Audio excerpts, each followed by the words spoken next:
Welcome to this presentation. In this presentation, I'm going to share with you the construction, working, and modes of operation of a magnetron. A magnetron is a device that generates high power electromagnetic wave. It is basically considered as a self-excited microwave oscillator and is also known as the cross field device. The reason behind calling it so is that the electric and magnetic field produced inside the tube are mutually perpendicular to each other and thus the two crosses each other. A magnetron is basically a vacuum tube of high power having multiple cavities. It is also known as the cavity magnetron because of the presence of the anode in the resonant cavity of the tube. The operating principle of the magnetron is such that when the electrons interact with the electric and magnetic field in the cavity, then high power oscillations get generated. Magnetrons are majorly used in radar as being the only high power source of RF signal as a power oscillator despite a power amplifier. Magnetrons provide micro oscillations of very high peak power. The magnetron was invented by Hull in 1921 and in 1939 improved high power magnetron was developed by Randall and Booth. The magnetron is a self-contained micro oscillator that operates differently from linear wave tubes such as traveling wave tube and klystron. The magnetrons are called cross-field tubes, as I said earlier, in which the electric and magnetic fields are perpendicular to each other. This diagram shows the construction of the magnetron. It has 8 cavities. Okay, this is the three-dimensional structure of the magnetron. A cylindrical magnetron has a cylindrical cathode of certain length and radius present at the center, around which a cylindrical anode is present. The cavities are present at the circumference of the anode at equal spacing. Also, the area existing between the anode and cathode of the tube is known as the interaction space or region. It is to be noted here that there exists a phase difference of 180 degree between adjacent cavities, and therefore cavities will transfer their excitation from one cavity to another with a phase shift of 180 degree. Thus, we can say that if one plate is positive, then automatically its adjacent plate will be negative. And this is clearly shown in this figure above. And more specifically, you can say that the adjacent cavities show 180 degree phase apart relationship. The magnetic field is generated by using a permanent magnet. This cavity magnetron has 8 cavities tightly coupled to each other. The N cavity magnetron will have N modes of operation. These operations depend upon the frequency and the phase of oscillations. The total phase shift around the ring of this cavity resonator should be 2 pi n, where n is an integer. So this shows that for example, if IR represents the relative phase change of the AC electric field across the adjacent cavities, then phi R is equal to 2 pi n divided by capital N, where n is equal to 0 plus or minus 1 plus or minus 2 and so on. Which means that the n by 2 mode of resonance can exist if n is an even number. So if n is equal to n by 2, then phi is equal to pi. This mode of resonance is called pi mode, that is n is equal to 0, then phi is equal to 0. This is called 0 mode. And now let us see the working of magnetron. The excitation to the cathode of the magnetron is provided by a DC supply which causes the emergence of electrons from it. Now let us take the first case when RF input is not present. When the magnetic field is 0 or absent, that is when the magnetic field is absent, then the electron emerging from the cathode radially moves towards the anode. This is so because the moving electron doesn't experience the effect of magnetic field and moves in a straight path. And the case 2 is when a small magnetic field is present. In case a small magnetic field exists inside the magnetron, then the electron emerging from the cathode will slightly deviate from its straight path. And this will cause a curvy motion of the electron from the cathode to anode, as we can see in this diagram. So this motion of the electron is the result of the action of electric as well as magnetic force over it. And now let us take the third case. In case the magnetic field is further increased and the electrons emerging from the cathode gets highly deflected by the magnetic field and graze along the surface of the cathode as shown in this figure. So this causes the anode current to be 0, and the value of the magnetic field that causes the anode current to be 0 is known as the critical magnetic field. If the magnetic field is increased beyond the critical magnetic field, then the electron will bounce back to the cathode itself without reaching the anode. So the reaching of the emitted electrons from the cathode back to it is known as the backheating. So to avoid this, the electric supply provided to the cathode must be cut off after oscillations have been set up in the tube. The open space between in this space, the electric and magnetic field interact to exert force upon electrons. The magnetic field is usually provided by a strong permanent magnet mounted around the magnetron so that magnetic field is parallel with the axis of the anode.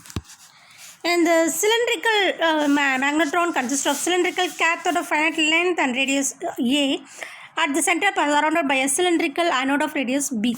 The anode has several re-entrant cavities which are equispaced around the circumference. These cavities are connected between anode and cathode by slots.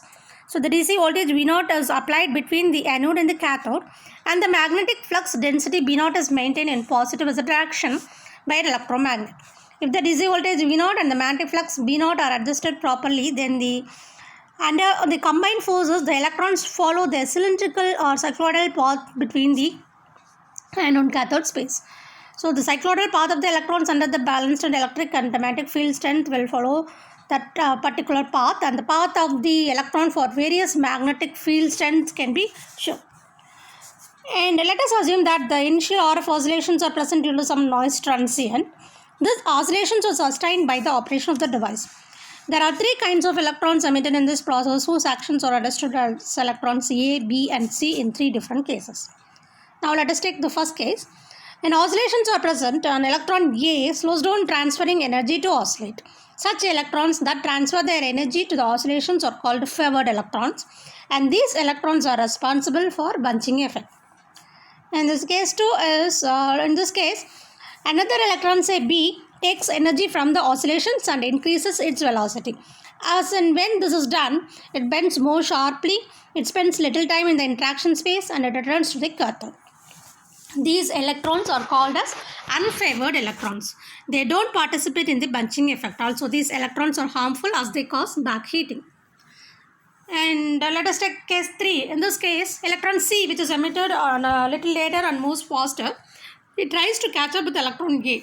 And the next emitted electron D tries to step with A. As a result, the favored electrons A, C and D form electron bunches or electron clouds.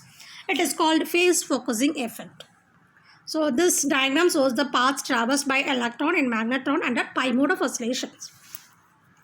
The presence of oscillations in the magnetron brings in a tangential RF component of electric field. When electron A is situated at point 1, the tangential component of the RF electric field opposes the tangential velocity of the electron. The electron is retarded by the field and gives energy to it. Electron B is so placed to extract an equal amount of energy from the RF field by virtue of being accelerated by it. For oscillations to be maintained, more energy must be given to the electric field than is taken from it. Yet, on the face of it, this is unlikely to be the case because there are just as many electrons of type A as of type B. So note that the electron A spends much more time in the RF field than electron B, and the former is retarded, and therefore the force of the DC magnetic field on it is diminished. As a result, it can now move closer to the anode. If conditions are arranged so that by the time electron A arrives at point 2, the field has reversed polarity, and this electron will once again be in a position to give energy to the RF field. The magnetic force on an electron A diminishes once more, and another interaction of this type occurs at this time at point 3.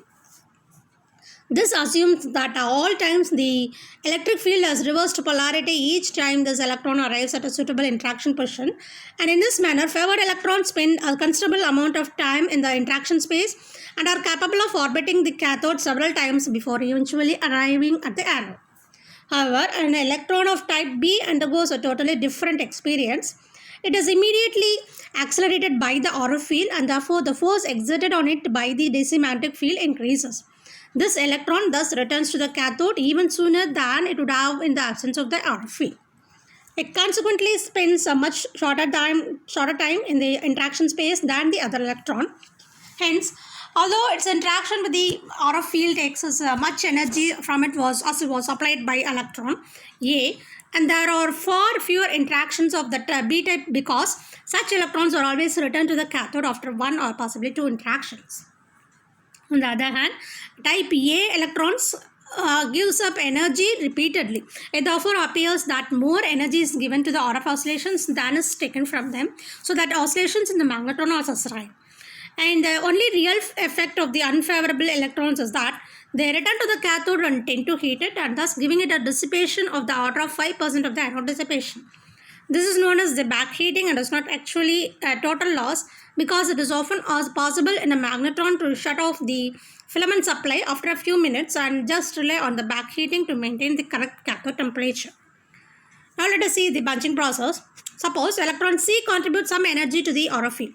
However, it doesn't give up as much as electron A because the tangential component of the field is not as strong as at this point.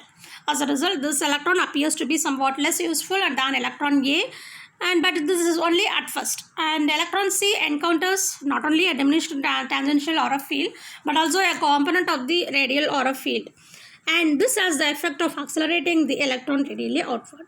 So as soon as this happens, the DC magnetic field exerts a stronger force on electron C, tending to bend it back to the cathode but also accelerating it in somewhat in counterclockwise direction. This in turn gives the electron A very good chance of catching up with electron E. So in a similar manner, electron D will be retarded tangentially by the DC magnetic field, and it will therefore be caught up by the favored electron, and thus a bunch takes place. In fact, it is seen that being in favored position means being in a position of equilibrium. If an electron slips back or forward, it will quickly return to the correct position with respect to the aura field by the phase focusing effect. So this diagram shows the bunched electrons clouds rotating around the magnetron, and the wheel spoke bunches in the cavity magnetron is shown in this figure, and these bunches rotate counterclockwise with the correct velocity to keep up with the aura phase changes between the adjoining anode pairs. In this way, a continued interchange of energy takes place with the aura field receiving much more than it gives. So the aura field changes its polarity. Each forward electrons, by the time it arrives opposite the next gap, meets the same situation of there being positive anode pole above it and to the left, and a negative anode pole above it and to the right. It is not difficult to imagine that the electric field itself is rotating counterclockwise at the same time speed as the electron bunches. The cavity magnetron is called traveling wave magnetron precisely because of these rotating fields. Thank you.